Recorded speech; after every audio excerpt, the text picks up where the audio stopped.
نحمده ونصلي على رسوله الكريم أما بعد فقد قال الله تعالى أعوذ بالله من الشيطان الرجيم بسم الله الرحمن الرحيم لقد كان لكم في رسول الله أسوة حسنة وقال النبي صلى الله عليه وسلم بعثت لأتمم محاسن الأخلاق صدق الله العظيم. جناب صدر جلسہ معزز حکم صاحبان مشرق و مربی اساتذہ کرام اور میرے عزیز ساتھیوں،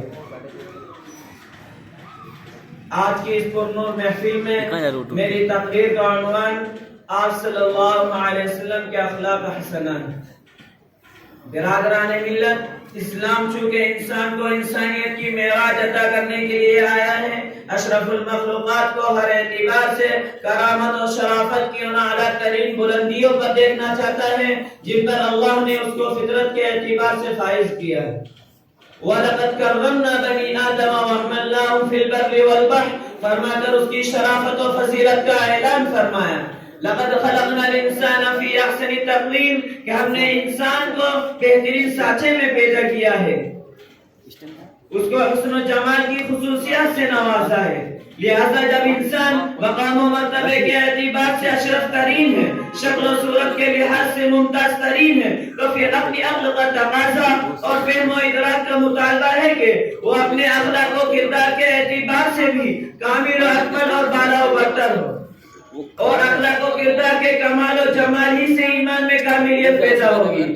کامل الاخلاق کامل الایمان ہو سکتا ہے۔ برادران ملت،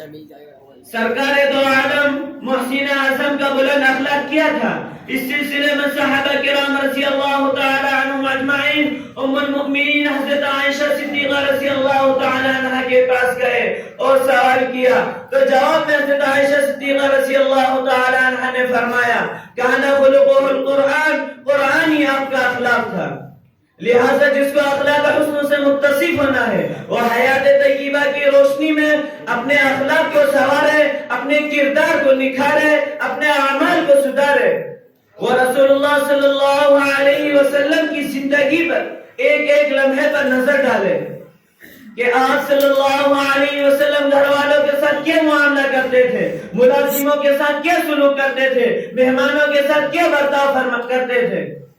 مجلس والے ملاقاتیوں کے ساتھ کیا معاملہ کرتے تھے، یہاں تک کہ پرایوں، دشمنوں، مخالفوں کے سلسلے میں آپ کا کیا رویہ ہوتا تھا، حتیٰ کہ جانوروں کے ساتھ آپ کیا رویہ اختیار فرماتے تھے۔ محبان اسلام، حسن اخلاق میں نرم و گفتاری، شیریں کلامی کو سب سے زیادہ اہمیت حاصل ہے۔ یہ وہ صفت ہے جس سے دلوں کی دنیا فتح کی جاتی ہے، دشمن دوست بن جاتے ہیں، بیگانہ اپنا ہو جاتا ہے، بڑی سے بڑی مشکلات حل ہو جاتی ہیں، بگڑے کام بن جاتے ہیں۔ کسی نے خوبی کہا ہے پھول کی پتی سے کٹ سکتا ہے ہیرے کا جگر، پھول کی پتی سے کٹ سکتا ہے ہیرے کا جگر، مرد نادا پر کلام نرم و نازک بیان تھا۔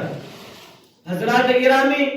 شیریں کلامی، نرم گفتاری، باتوں میں اپنائیت، گفتگو میں حلاوت رسول اللہ صلی اللہ علیہ وسلم کی ایک خاص صفت تھی۔ قرآن اس کو یوں بیان کرتا ہے لو كنت فظا غلیظ القلب لانفضوا من حولک، اے رسول اللہ صلی اللہ علیہ وسلم، اگر آپ سخت دل ہوتے تو صحابہ جو آپ کے گرد پروانوں کی طرح منڈلا رہے ہیں بھاگ جاتے، لیکن آپ تو سرابر رحمت اور رافت تھے۔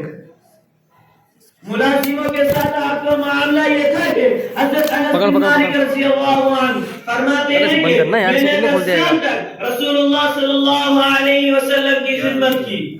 مگر آپ نے مجھے کبھی کسی غلطی پر جھڑکا یا ڈانٹا نہیں۔ حضرات، جس کو بھی سید الکونین کا قرب حاصل ہوا، جس کو بھی خدمت رسول کی سعادت نصیب ہوئی، وہ آپ کے اخلاق کا گر مٹا ہو گیا۔ میں اپنی تقریر کو شعر کے ساتھ ختم کرتا ہوں۔ درد دل کے واسطے پیدا کیا انسان کو، درد دل کے واسطے پیدا کیا انسان کو، ورنہ طاعت کے لیے کچھ کم نہ تھے کروبیاں۔ السلام میں دعوت دیتا ہوں